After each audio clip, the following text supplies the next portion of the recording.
இன்றைக்கு பொது காலத்தின் 23ஆம் வாரம் செப்டம்பர் மாதம் 12ஆம் தேதி வெள்ளிக்கிழமை. இன்று மரியாளின் தூய்மை மிகு பெயர் திருவிழா.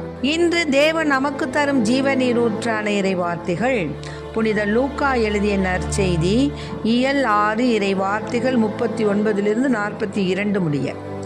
அக்காலத்தில் இயேசு அவர்களுக்கு ஓமையாக கூறியது, பார்வையற்ற ஒருவர் பார்வையற்ற வேறொருவருக்கு வழிகாட்ட இயலுமா?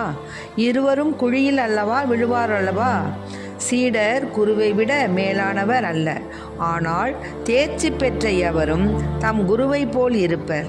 நீங்கள் உங்கள் கண்ணில் இருக்கும் மரக்கட்டையை பார்க்காமல் உங்கள் சகோதரர் அல்லது சகோதரியின் கண்ணில் இருக்கும் துரும்பை கூர்ந்து கவனிப்பது ஏன்? உங்கள் கண்ணில் இருக்கும் மரக்கட்டையையே நீங்கள் பார்க்காமல் இருந்து கொண்டு உங்கள் சகோதரர் அல்லது சகோதரியிடம் கண்ணில் இருக்கும் துரும்பை எடுக்கட்டுமா என்று எப்படி கேட்க முடியும்?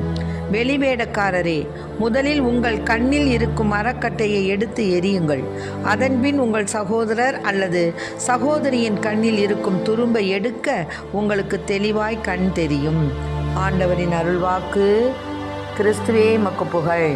என் வாழ்வில் இயேசுவே என்னாலும் இங்கே எல்லாமும் நீயாக வேண்டும், எனக்கெல்லாமும் நீயாக வேண்டும். என் வாழ்வில் இயேசுவே என்னாலும் இங்கே எல்லாமும் நீயாக வேண்டும், எனக்கெல்லாமும் நீயாக வேண்டும். பாரங்கள் தாங்காமல் சாகின்ற போது பாதங்கள் நீயாக வேண்டும், எந்தன் பாதங்கள் நீயாக வேண்டும். பாவங்கள் கடலாகி நான் மூழ்கும் போது ஓடங்கள் நீயாக வேண்டும், வரும் ஓடங்கள் நீயாக வேண்டும். என் வாழ்வில் இயேசுவே என்னாலும் இங்கே எல்லாமும் நீயாக வேண்டும், எனக்கெல்லாமும் நீயாக வேண்டும். போராட்டம் சூழ்ந்தென்னை தீவாக்கும் போது பாலங்கள் நீயாக வேண்டும், இணை பாலங்கள் நீயாக வேண்டும். தீராத ஆர்வத்தில் நான் தேடி பயிலும் பாடங்கள் நீயாக வேண்டும், மாறை பாடங்கள் நீயாக வேண்டும். என் வாழ்வில் இயேசுவே என்னாலும் இங்கே எல்லாமும் நீயாக வேண்டும், எனக்கெல்லாமும் நீயாக வேண்டும், எனக்கெல்லாமும் நீயாக வேண்டும். இன்றைக்கு நம் தேவன் தரும் ஜீவநீரூற்றான இறை வார்த்தைகளை கேட்டோம். அதாவது நம் கடமைகள் 2 விதமான மனநிலைகளோடு நம்ம செய்யலாம். ஒன்று, நம்ம எப்படி செய்கிறோம்னா, நாம் செய்கிற கடமைகளை செய்கின்ற போது அடுத்தவர்களிடத்திலிருந்து மற்றவர்களிடமிருந்து ஏதாவது பிரதிபலன் நமக்கு கிடைக்குமா அப்படிங்கிற எதிர்பார்ப்போடு செய்வது ஒரு கடமை. இன்னொன்று என்னென்னா, பிரதிபலன் எதுவுமே கருதாமல் பணமாக கருதுவதில்லை, பாராட்டாகவும் நினைப்பதில்லை, சமூக அங்கீகாரமாகவோ நன்றி உணர்வாகவோ அது இருக்கலாம். ஆனால் இந்த 2 எதிர்பார்ப்புகளும் எந்த பிரதிபலனையும் எதிர்பாராமல் செய்கின்ற கடமைகளை நேர்த்தியாக செய்து அதில் ஒருவித மன திருப்தியை அனுபவிப்பது, இந்த 2 மனநிலைகளில் 2வது மனநிலையே நம் கடமைகள் மட்டில் நாம் கொள்ள வேண்டிய சரியான ஒரு புரிதல். ஒன்று என்னன்னு கேட்டிங்கன்னா, மற்றவர்களிடமிருந்து ஏதாவது பிரதிபலன் கிடைக்கும் என்ற எதிர்பார்ப்போடு செய்வது ஒரு விதமான கடமை.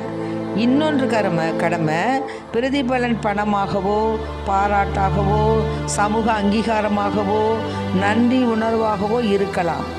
2, எந்த பிரதிபலனையும் எதிர்பாராமல் செய்கின்ற கடமைகளை நேர்த்தியாக செய்து அதில் ஒருவித மன திருப்தியை அனுபவிப்பது. இந்த இரு மனநிலைகளில் எந்த ஒரு கடமை நம்மளுக்கு ரொம்ப நல்லது? 2வது மனநிலையே நம் கடமைகள் மட்டும் நாம் கொள்ள வேண்டிய சரியான மனநிலை. அதனால தான் இன்றைய முதல் வாசகத்தில் என்ன சொல்கிறாங்கன்னு சொன்னால், புனித பவுல் சொல்கிறாரு, கற்றுத்தருகிறார், நற்செய்தி அறிவிப்பது தன் மீது சுமத்தப்பட்ட பொறுப்பாக இருக்கிறது என்பதை பவுல் சுட்டி காட்டுறார்.